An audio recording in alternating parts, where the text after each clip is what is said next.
E quando Jesus ia saindo do templo, aproximaram-se dele os seus discípulos para lhe mostrarem a estrutura do templo. Jesus, porém, lhes disse: Não vedes tudo isso? Em verdade vos digo que não ficará aqui pedra sobre pedra que não seja derrubada. E estando assentado no Monte das Oliveiras, chegaram-se a ele os seus discípulos em particular, dizendo: Dize-nos quando serão essas coisas e que sinal haverá da tua vinda e do fim do mundo. E Jesus respondendo lhes disse: Acautelai-vos que ninguém vos engane, porque muitos virão em meu nome, dizendo: Eu sou Cristo, e enganarão a muitos. E ouvireis de guerras e de rumores de guerras, olhai, não vos assustei, porque é misto que isso tudo aconteça. Mas ainda não é o fim. Porquanto se levantará nação contra nação e reino contra reino, e haverá fomes e pestes e terremotos em vários lugares. Mas todas essas coisas são o princípio das dores. Então vos hão de entregar para seres atormentados e matar-vos-ão, e sereis odiados de todas as gentes por causa do meu nome. Nesse tempo, muitos serão escandalizados e trair-se-ão uns aos outros, e uns aos outros se aborrecerão. E surgirão muitos falsos profetas e enganarão a muitos. E por se multiplicar a iniquidade, o amor de muitos se esfriará. Mas aquele que perseverar até o fim será salvo. E esse evangelho do reino será pregado em todo o mundo, em testemunho a todas as gentes. E então virá o fim. A palavra do Senhor é provada, né, minha gente? Povo de Deus, a palavra do Senhor é provada. Eu recentemente vi discutindo-se a respeito de a taxa que era cobrada pelo batismo não ser mais cobrada em uma determinada instituição. E eu ouvi também por esses dias falarem a respeito de uma mulher que falou que iria orar para rever o ministério dela, né, o suposto ministério, aonde ela passaria a cobrar. E ali ela passava a mão nos olhos, né, para ver se ela não poderia cobrar 30 mil também. Gente, estão espremendo as multidões que clamam pelo nome Senhor, Senhor, e comendo suas carnes, como quem faz um banquete. Os falsos profetas estão fazendo isso descaradamente. E Jesus já havia nos alertado. E sabe por que eu estou aqui? Para lembrar vocês, amados, que se acham de pé, leiam a Bíblia. Comam a palavra da Bíblia, meditem na Bíblia dia e noite. Não deixem de meditar na palavra do Senhor. Porque é a palavra do Senhor que vai nos livrar do engano desses falsos mestres, falsos doutores e falsos profetas. É por isso que a gente tem que fazer como os bereanos, que examinavam tudo que os apóstolos falavam à luz da palavra do Senhor. O apóstolo disse, né, que se um anjo ou mesmo ele viesse trazer um outro evangelho que não o de Cristo, que fosse anátema. Mas aqueles que têm clamado ao Senhor não só recepcionam os falsos evangelhos e falsas doutrinas, como passam a viver como se fossem verdades absolutas. Embora nós saibamos que multidões e multidões que são arrastadas por esses indivíduos dos quais a Bíblia já havia falado, não estão procurando Jesus de fato, né? Estão procurando satisfazer seus próprios ventres. Infelizmente, têm seus corações voltados para Mamon, não querem abrir mão do mundo, não querem abrir mão da vida de pecado, e o evangelho da porta larga, o pseudo-evangelho, o suposto evangelho, a obra de engano do inferno, da porta larga, os atrai, porque não prega santificação, renúncia, não prega o evangelho da cruz. Você pode ir como está e pode continuar como está. E o maior engano, agora um dos grandes enganos do inferno é mas Jesus andou com os publicanos, os fariseus e perdoou a prostituta, aceitou, não condenou, quando todos condenavam. Jesus disse, eu também não te condeno, vá e não peque mais. Jesus não disse que ela poderia continuar na vida de pecado. Zaqueu foi perdoado, houve salvação na casa dele. Mas por que houve salvação? Aleluia. Ele disse que se ele roubou alguém, ele ia restituir tantas vezes mais. Houve arrependimento, houve abandono de pecado. E esses falsos mestres, falsos doutores e falsos profetas inspirados e criados pelo inferno, não pregam isso. É por isso que conseguem arrastar as multidões. Estejamos alerta, porque eles estão na casa do Senhor e são também matadores de profetas. São aqueles que tentam a geração eleita de Deus usando a própria palavra de Deus. Gente, a estratégia do inferno continua a mesma, viu? Não mudou, não. Na Idade Média, uma instituição apóstata que tem perdurado aí até os dias de hoje, e o livro de Apocalipse já havia falado sobre ela, em que ela se diz cristã, mas, na verdade, é uma criação do inferno. Eles já faziam isso. Já saqueavam o pobre, o aflito, o necessitado. Já vendiam a salvação. A salvação é de graça, meus amores. Jesus disse, dê de graça o que de graça vocês receberam. Tem um monte de gente aí que, de fato, chegou a ser de Deus, mas hoje em dia está negociando a fé, está negociando os dons, vendeu para o inferno, ficou a serviço do inferno para ganhar dinheiro, trocou a salvação por dinheiro, são servidores de Mamon, estão arrastando multidões, promovendo uma série de escândalos, fazendo com que os verdadeiros cristãos sejam odiados em ambientes de trabalho, no dia a dia.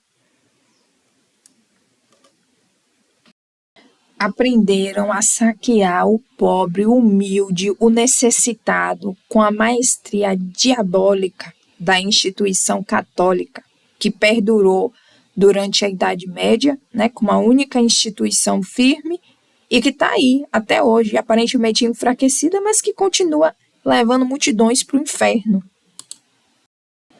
Vendendo salvação, vendendo milagre, direcionando gerações e multidões a adorar demônios em imagens e esculturas, né? Até mesmo a imagem se referenciando a Cristo, inventaram aquela imagem diabólica, oprimida. Coitado de quem tem aquilo dentro de casa. E os falsos profetas e falsos mestres e doutores, comedores das carnes do pobre, do humilde e do necessitado, aprenderam e desenvolveram diabolicamente. E dentro da casa do Senhor, procuram matar os profetas de Deus, procuram calar a voz daqueles que são realmente de Deus, usando a própria palavra de Deus, manipulando a palavra do Senhor, mas Jesus já havia nos alertado sobre isso. Então vamos abrir nossos olhos, vamos ler mais Bíblia, leiam diariamente, porque Satanás tentou Jesus no deserto usando a palavra de Deus, e com vocês, comigo e com vocês não é diferente. Vira, mexe, o diabo tenta usar alguém para tentar me persuadir de algo contrário à palavra do Senhor, usando a própria palavra do Senhor. Mas Deus é fiel na minha vida, que me botou para ler Bíblia. Então vocês leiam Bíblia. Luz para o nosso caminho e lâmpada para os nossos pés é a palavra do Senhor. Então, no combate a essa fronte de batalha, né, porque é só uma das batalhas que nós temos a enfrentar na nossa caminhada com Deus, no combate nós precisamos estar revestidos da palavra do Senhor e do Espírito do Senhor, tendo em nós o dom do discernimento. Lembra que a gente orou, né, a respeito desse dom, pedindo a Deus que nos dê que dê aos nossos maridos e esposas, porque é através do dom de discernimento que você vai identificar qual é a fonte. É analisando as palavras e posturas do indivíduo à luz da palavra de Deus e analisando e obedecendo à voz do Espírito Santo que fala em nossos corações. Eu lembro de uma situação em que eu orava com uma irmãzinha, não sei se eu já comentei com vocês a respeito de uma mulher, né, era vizinha, ela foi embora já, e nós fazíamos cultos domésticos e uma vez ela estava ouvindo uma música que era uma cantora famosa, né, na época era muito famosa, hoje em dia está famosa por conta do acidente que sofreu. E o Senhor me incomodou, eu creio que foi o Senhor, a respeito da letra daquela música. A letra tinha uma melodia muito encantadora, mas quando você parava para analisar, a música enaltecia a dor, o sofrimento, né, a angústia e por aí vai. Parecia que estava enaltecendo a Deus, mas não era, estava enaltecendo aquela batalha horrível na letra da canção. Era horrível. Eu abri a porta, chamei essa vizinha e disse: olha, fulana, não ouça essa música não. Não é de Deus não, viu? Nem tudo que se diz ser louvor é louvor de fato, não.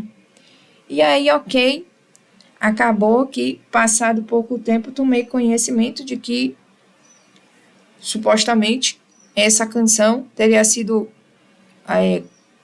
como compositor o mesmo indivíduo que fazia composições para os carnavais de Salvador, né? O mesmo autor de músicas obscenas e etc.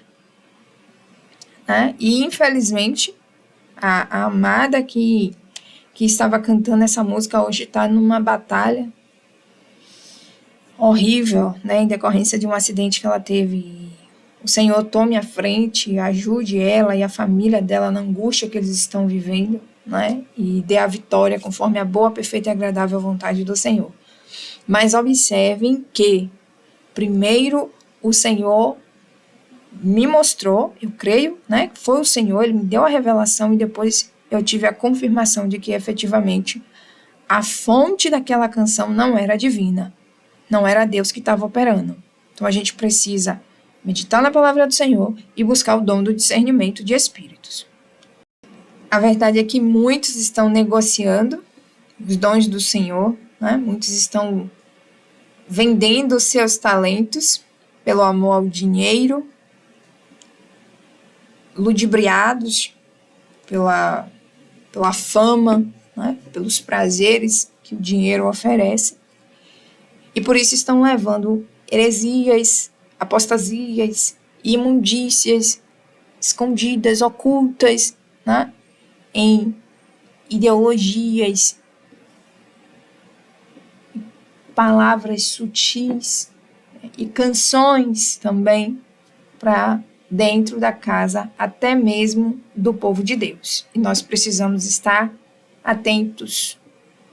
É preciso estar muito atentos, porque o mercado da fé é real. Os mercadores estão ávidos por dinheiro e eles não estão nem aí para a salvação das almas, né? Não tem temor a Cristo. Lembrem que nós oramos ao Senhor para que Deus colocasse nos corações dos nossos maridos e esposas, né, o temor. Eu creio que nós já oramos sobre isso, não foi? Uma das características espirituais. Então, são muitos que não têm temor a Deus, não se importam em vender seus talentos. E lembrem que talento, Deus dá sem arrependimento. Isso é bíblico. Então, às vezes, o indivíduo não está mais na presença de Deus, mas continua operando sinais e prodígios, porque o talento foi dado sem arrependimento. Vejam que quando Simão, né, o mágico enganador, pecou contra o Senhor e contra o dom do Espírito do Senhor, e no coração dele desejou adquirir por dinheiro o Espírito Santo, ele foi repreendido pelo apóstolo, ele se deu conta da loucura dele, E ele pediu para que o apóstolo orasse por ele, para que aquelas coisas que o apóstolo havia dito não sucedesse a ele. Veja que houve o constrangimento, mas os filhos do inferno que estão negociando a fé hoje em dia já não se constrangem. Você confronta e o sangue de Cristo se tornou água de tal forma na vida deles que eles partem para cima, eles tentam te persuadir, te convencer a todo custo que o errado supostamente seria você, que eles estão certos. Já se fizeram condenados, já se fizeram filhos de Satanás. Cuidado para você não estar seguindo um desses aí no YouTube, na internet. O YouTube está repleto dessa galera. Tenha muito cuidado para você não estar colocando oração de gente que serve a demônio no oculto dentro de sua casa. Vocês sabiam que tem muitos que se dizem profetas, ex-feiticeiros, ex-sei lá o quê, que ainda servem ao inferno ou que passaram a servir o inferno e que levam orações esquisitas para dentro da casa de vocês através dessas redes midiáticas? Procurem saber a vida de quem você está acompanhando nas redes sociais. Há um tempo atrás eu estava acompanhando um suposto pastor e ele falava muito bem. Ele tratava de temas que eu gosto de estudar, de analisar, né? Hoje em dia com muita cautela, porque eu já descobri que estão usando como heresias, incutindo heresias para ganhar dinheiro. E aí eu fui estudando, eu vi muita coisa que ele dizia era compatível com o que eu conheço de Bíblia, até que então eu tomei conhecimento, né, acerca de algumas posturas, sendo que quando eu comecei a acompanhá-lo, eu tive uma impressão de que algo estava errado, mas aí eu me esforcei. Amados, eu me esforcei para tirar aquela impressão, porque ele falava bem, porque tudo que ele falava era compatível, né? Falando em línguas, e aí eu tomei conhecimento de coisas horríveis que se fazia, né? Que essa pessoa fazia lá na cidade de Feira de Santana. Quando imediatamente eu deixei de acompanhar, e aí tomei conhecimento, né, do adultério, do abandono da esposa e coisas do tipo. Então, nós sabemos que não podemos estar debaixo de autoridades, supostas autoridades adúlteras, né, que vivem no pecado dos vícios e por aí vai. E na internet a gente não tem como saber esse tipo de coisa, então procura saber se aquele indivíduo é o que está no 14º casamento, se é alguém que anda metido em escândalos. Procura saber quais são os tipos de escândalos, porque se você for escandalizado por pregar o evangelho, se você for rejeitado por andar retamente e as pessoas te hostilizam e não te suportam e te odeiam, porque você procura ter uma postura irrepreensível, glória a Deus. Deus seja louvado e continue sendo louvado na sua vida. Mas tem gente que escandaliza pelas posturas loucas mesmo. E é preciso vigiar para não estar acompanhando esses indivíduos. É um pessoal que entra na justiça para proibir as plataformas na internet de publicar a biografia completa deles, de publicar os antigos casamentos, de publicar, de falar sobre ele, que ficam atentos. Tem equipe jurídica, amados, cuidado. Tem muitos, eu estou falando aqui porque eu estou falando e vislumbrando umas figuras, viu? Tem gente vendendo a palavra, mercadores da fé aí na internet, arrastando multidões, que tem equipe jurídica de prontidão para ir derrubando os vídeos que falam mal deles, que contam as histórias e os casos e por aí vai. É uma galera que surge do nada e você não sabe qual é a procedência, né? Então, cuidado. E era isso que eu queria falar com vocês nesse momento, amados. E se algo mais o Senhor colocar em meu coração, eu falarei. Fiquem todos na paz. Deus nos conceda uma semana abençoada, tarde maravilhosa e traga para os nossos ouvidos boas novas e boas notícias, né? Amém.